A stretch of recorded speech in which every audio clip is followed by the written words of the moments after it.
அமெரிக்காவில் நான் இருந்த ஸ்டேட்டில் சீக்கிரமாக பனி வந்துச்சு. பனி வந்து பனி பெய்யுதுன்னா எந்த ஒரு கஷ்டம் இருந்தாலும் வெல்கம் டு இந்தியா டெல்லியில் உங்களை இங்கே பார்க்குறதுல ரொம்ப ஹாப்பி இருக்குது.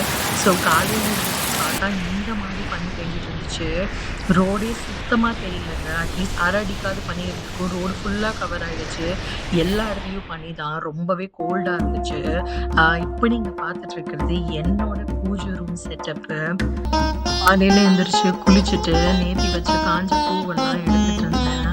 அதுக்கப்புறமேட்டு அவங்க ஊர்வத்தியிலேருந்து விழுந்ததெல்லாம் தொடச்சி எடுத்துட்டு இருந்தேன். அந்த இடத்துல பார்த்தீங்கன்னா உங்களுக்கு தெரியும் 4 கோல்டன் கலரில் ஓவல் பிளேட்ஸ் இருக்கும். ஸோ அதில் தான் நான் எல்லா ஐட்டத்தையும் வச்சுருப்பேன். ஸோ 4லேயும் 4 பொருட்கள் வச்சுருக்கேன். அதுக்கப்புறம் அதெல்லாம் க்ளீன் பண்ணி ஸோ அது வந்து என்னோட விளக்கு. அந்த விளக்குல வந்து 5 ரூபா காயின் வச்சு அதுக்கு மேலே விளக்கு வச்சு எங்கள் அம்மா விளக்கேற்ற சொன்னாங்க. அதனால நான் எப்போவுமே அப்படி தான் ஏற்றுவேன். இது வந்து எங்களோட ஃபோட்டோ தெரியுது இல்லைங்களா, அதுதான் எங்களோட குலதெய்வ ஃபோட்டோ. அது எப்பொழுதுமே நாங்கள் வச்சுருக்கோம். இப்போ நான் கையில் வச்சுட்டு இது பண்ணுறேன் இல்லைங்களா, இந்த காமதேனு அது வந்து இந்தியாவில் தான் அம்மா வரப்போ வாங்கிட்டு வந்துருந்தாங்க. இது வந்து என் மனசுக்கு ரொம்ப பிடிச்சமான ஒரு காமதேனு சிலை. அது ரொம்ப நாளாக என்னோட சாமி அறையில் இருக்குது.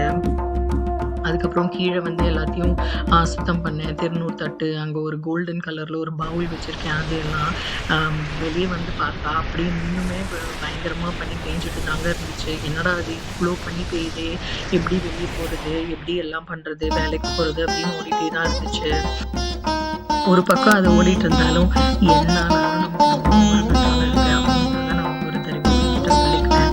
ஸோ அந்த 4 பிளேட்ஸையும் தொடச்சி நீட்டாக வச்சுட்டேன். வெள்ளியில் செஞ்ச குங்குமச்சி வெள்ளம் சந்தன கிண்ணமும் வச்சுருக்கேன். அடுத்தது அந்த பிளேட்டில் வந்து வேடும் ஒரு குட்டி காமதேனும் வச்சுருக்கேன். அடுத்தது பார்த்தீங்கன்னா ஊருக்கு வைக்கிற ஸ்டாண்டு.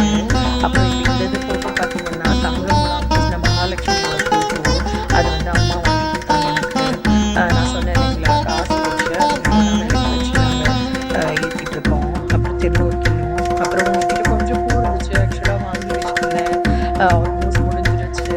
ஸோ சாமிக்கு ரோஜா பூ வச்சோம், இதழ்களும் வச்சோம். ஏன்னா அவ்வளோதான் பூ இருந்துச்சு. காமதேனு, குட்டி பசு, கிருஷ்ணர் எல்லாத்துக்கும் பூ வச்சுட்டு, வேலுக்கு பூ வச்சுட்டு, விளக்குக்கு பூ வச்சுட்டு, பாருங்க எவ்வளோ அழகாக இருக்குல்ல இந்த காமதேனு. கோமாதா, குட்டி பசு, கிருஷ்ணர், அதே மாதிரி இது வந்து குட்டி கோமாதா. அது இதுதான் என்னோட குலதெய்வம். இந்த ஃபோட்டோ பார்த்தீங்கன்னா சரஸ்வதி. இது நான் சொன்ன வெள்ளியில் இருக்கிற பச்சைமொழிகள். இது என்னோட முருகன். அப்புறம் இது வந்து குபேர் லக்ஷ்மி. இங்கே லெஃப்டில் இருக்கிறது வந்து பெருமாள், ரைட்டில் இருக்கிறது வந்து லக்ஷ்மி. ஸோ இந்த மாதிரி தான் என் விளக்கு ஏற்றிட்டு ஊதுபத்தி காமிச்சேன். இதெல்லாம் நடந்துட்டு இருக்கும்போது பின்னாடி வந்து கந்த சஷ்டி கவசம் ஓடிட்டு இருந்துச்சு. ஸோ அன்னைக்கு வந்து சாமி கும்பிட்டு சாமி கடவுள்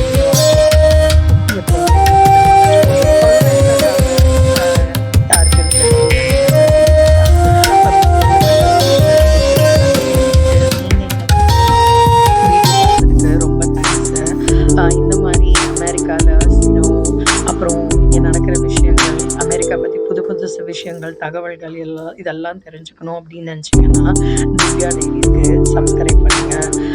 உங்களோட இஷ்ட தெய்வம் முருகன் தானா? அப்போனா இந்த வீடியோக்கு ஒரு லைக் பண்ணிவிட்டு அதை உங்கள் கமெண்ட்டில் சொல்லுங்கள். See you soon again at Divya diaries.